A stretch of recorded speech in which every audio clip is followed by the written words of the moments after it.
Olá, investidores! Tudo bem com vocês?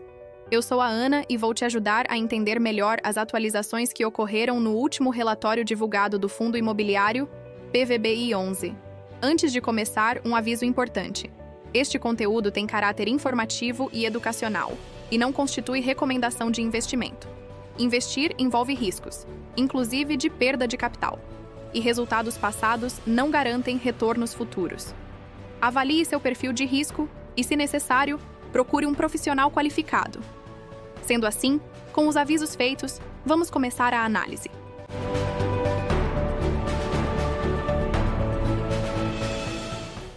Se tem um fundo imobiliário que hoje exige uma leitura mais estratégica do investidor, é o PVBI 11. Porque olhando só superficialmente, muita gente vê um dividendo menor, aumento de vacância e conclui que a tese piorou. Mas quando a gente aprofunda nos números, a discussão fica muito mais interessante. Nesta atualização mensal, a questão não é só entender por que o dividendo foi mantido em cerca de 40 centavos mesmo com resultado menor, mas avaliar se o fundo está atravessando um ajuste operacional temporário ou um momento mais estrutural de transição. E a provocação central é justamente essa. Com a cota negociando perto de 70% do valor patrimonial, estamos diante de uma oportunidade sendo mal precificada ou de um desconto que reflete risco real?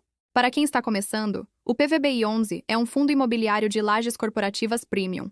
Na prática, o cotista recebe renda dos aluguéis pagos por empresas instaladas em imóveis de alto padrão.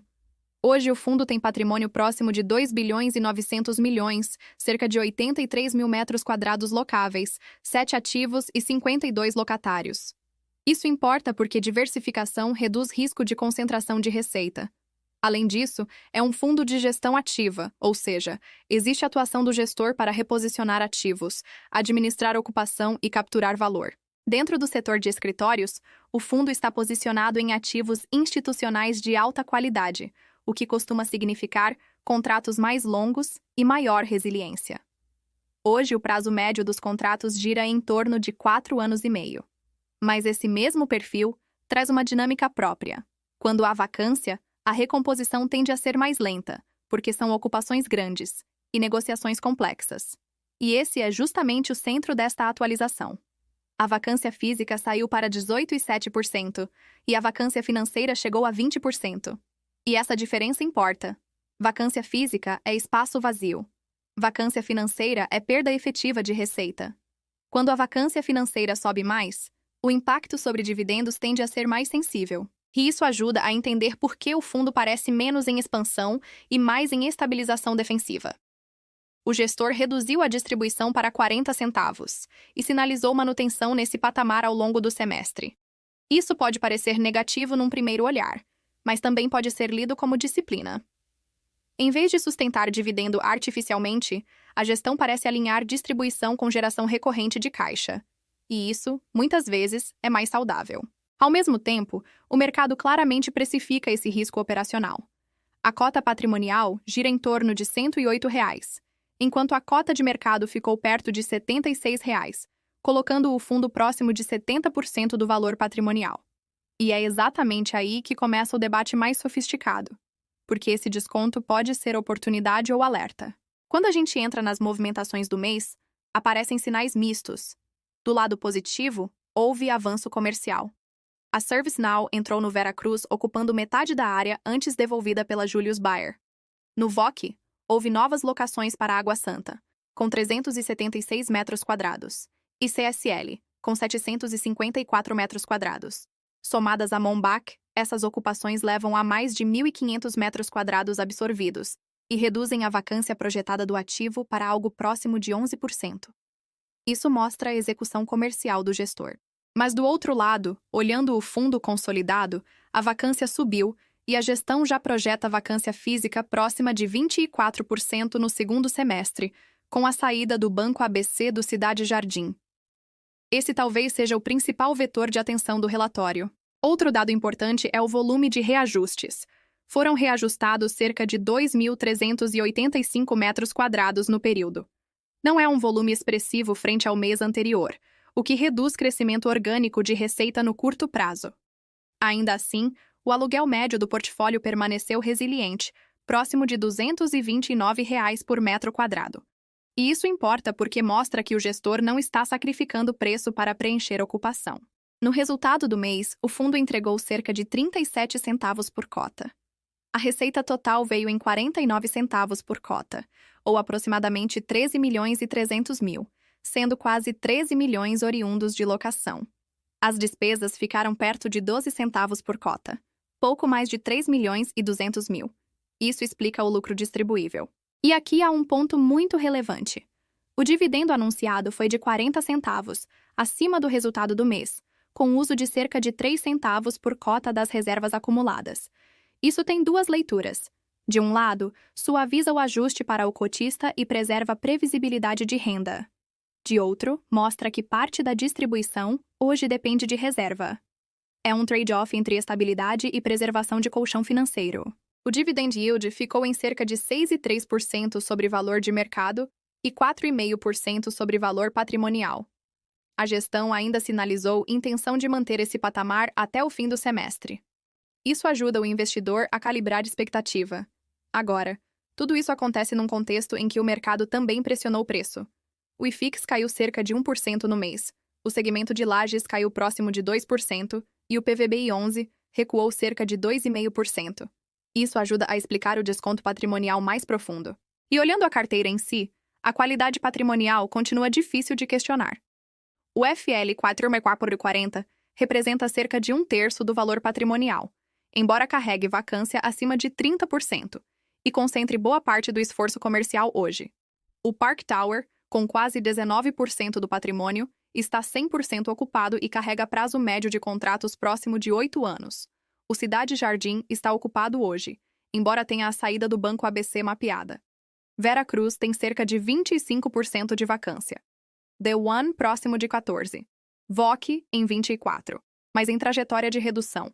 E Union FL carrega a maior vacância do portfólio, acima de 47%. Isoladamente, esses números chamam atenção, mas o ponto é composição. Cerca de 80% dos ativos são classificados como AAA e 70% dos contratos são indexados ao IPCA, com mais 26% em IGPM. Isso traz proteção contratual importante. Então a leitura da carteira não é de deterioração patrimonial. É de uma carteira premium atravessando recomposição de ocupação. E esse ponto é central, porque risco operacional é muito diferente de risco patrimonial. Outro aspecto que reforça a robustez é a estrutura financeira. O fundo não tem alavancagem. Zero dívida. Nenhuma obrigação por aquisição parcelada. Nenhum CRI. Nenhuma estrutura indexada a CDI ou IPCA pressionando o resultado. Isso é extremamente relevante, porque em muitos fundos, vacância e dívida combinadas criam um problema duplo. Aqui o impacto está concentrado apenas na operação imobiliária. O caixa e equivalentes estavam perto de 35 milhões e 600 mil no fechamento do mês e o patrimônio líquido próximo de 2 bilhões e 900 milhões, com 97% em ativos reais. Então, quando se fala em risco de não honrar dívida, objetivamente esse risco é inexistente. Não há cronograma de amortização, não há refinanciamento para monitorar, não há covenant. O risco do fundo não é solvência, é execução comercial, e isso muda completamente a natureza da análise. Isso significa ausência de risco? Não. Significa que o risco relevante está em outro lugar, e para mim está concentrado em 3 pontos. Primeiro, a vacância projetada de 24% em julho pode manter pressão sobre receita por mais tempo. Segundo, o dividendo hoje está parcialmente suavizado por reservas, o que é sustentável por um período, não indefinidamente. Terceiro, existe um trade-off do gestor em preservar preço de aluguel e qualidade locatícia, em vez de acelerar a ocupação cedendo em preço. Isso protege valor, mas pode alongar a absorção. Mas perceba, isso é muito diferente de uma tese quebrada, porque estruturalmente os pilares seguem fortes. Imóveis premium, contratos longos, diversificação de inquilinos, sem dívida, gestão ativa. Por isso eu evitaria uma leitura alarmista. O fundo está pressionado? Sim. Está estruturalmente fragilizado? Hoje não parece. E aí volta a pergunta central. O mercado está tratando um problema operacional temporário como se fosse estrutural?